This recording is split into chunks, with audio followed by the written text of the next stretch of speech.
Hello students, आज हम लोग गणित में कुछ नंबर्स हैं 2, 4, 8 और 2 के टेबल में आने वाले नंबर्स।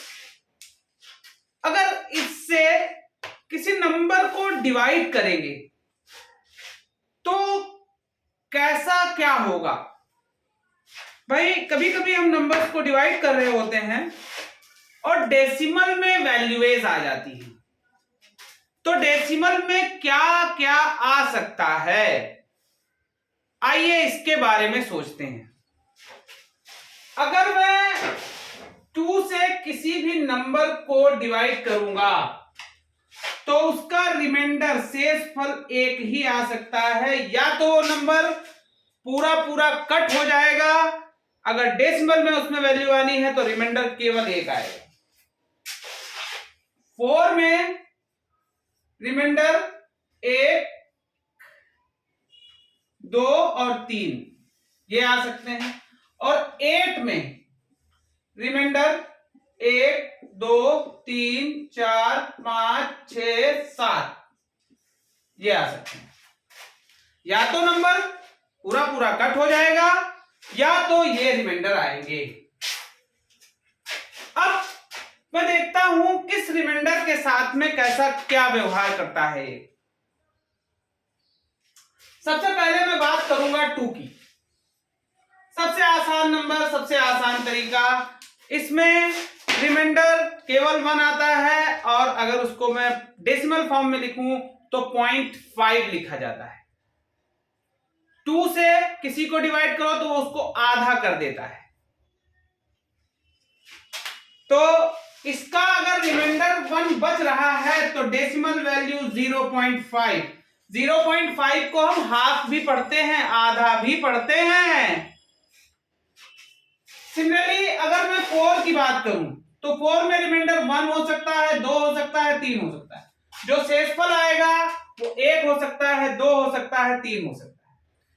एक रिमाइंडर होने पर वैल्यू आती है 0.25 और फिर 0.25 ऐड करते चले जाओ। 2 में 0.5, 3 में 0.75।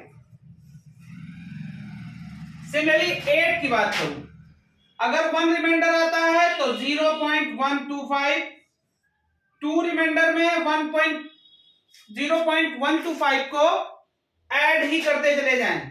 इसमें इतना ही जोड़ेंगे तो कितना आएगा 0.25। 3 में 0.375, 4 में 0.5 एंड 5 में 0.625, 6 में 0.750, 7 में 0.875 ये आ सकता है अगर रिमाइंडर ये कुछ हैं। बहुत आसान है, आइए एक बार करके देखते हैं। मैं 2 से एक नंबर को डिवाइड कर रहा हूं, 2 से एक नंबर को डिवाइड कर रहा हूं और नंबर इवन ना होकर के ऑड है। मतलब क्या है 3, 7, 9। अब मैं इसको 2 से डिवाइड करूं तो होगा क्या, 2 1 जा 2, 1 ये आया 7, 2 8 जा 16, 1 ये आया 9, 2 9 जा 18 ये आया 1, यहां डेसिमल लगाया 0, 5 जा 10। देखिएगा यहां रिमाइंडर 1 ही बचा था, ये रिमाइंडर बचा था। मैंने कहा अगर 1 रिमाइंडर है तो 0.5 वैल्यू देगा, देखिए 0.5 वैल्यू दिया है। सिमिलरली अगर मैं 4 की बात करूं, मैं 4 की बात करने जा रहा हूं, 4 की, 4 की, मैं किसी भी नंबर को 4 से डिवाइड, मान लो मैं 5 को डिवाइड कर रहा हूं 4 से, मैं 4 से 5 को डिवाइड कर रहा हूं, ठीक है।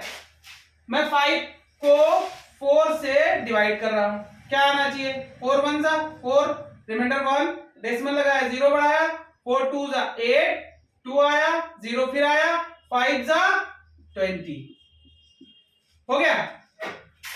अगर 2 रिमाइंडर होता, मीन्स अगर मैं 6 को 4 से डिवाइड करता तब क्या बनता, देखिएगा 4 1 जा 4, 2 डेसिमल 0, 5 जा 20। मैंने क्या बोला, अगर 2 रिमाइंडर है तो 0.5 आएगा। अगर 3 रिमाइंडर होता तो 4 से 7 को 4 1 जा 4, 3 डेसिमल 0, 4 7 जा 28 एंड 4 एंड यहां पर कितना 2 बचा, फिर 0, 4 5 जा 20।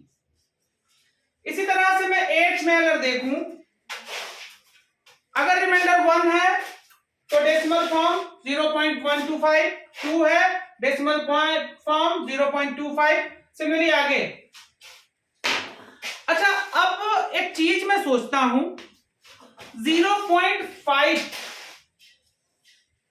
ये जो है किसी को डिवाइड करने पर ये कब आ सकता है, अगर मैं किसी भी नंबर को इवन नंबर से डिवाइड करूंगा तभी डेसिमल फॉर्म में 0.5 आ सकता है, अदरवाइज नहीं आएगा।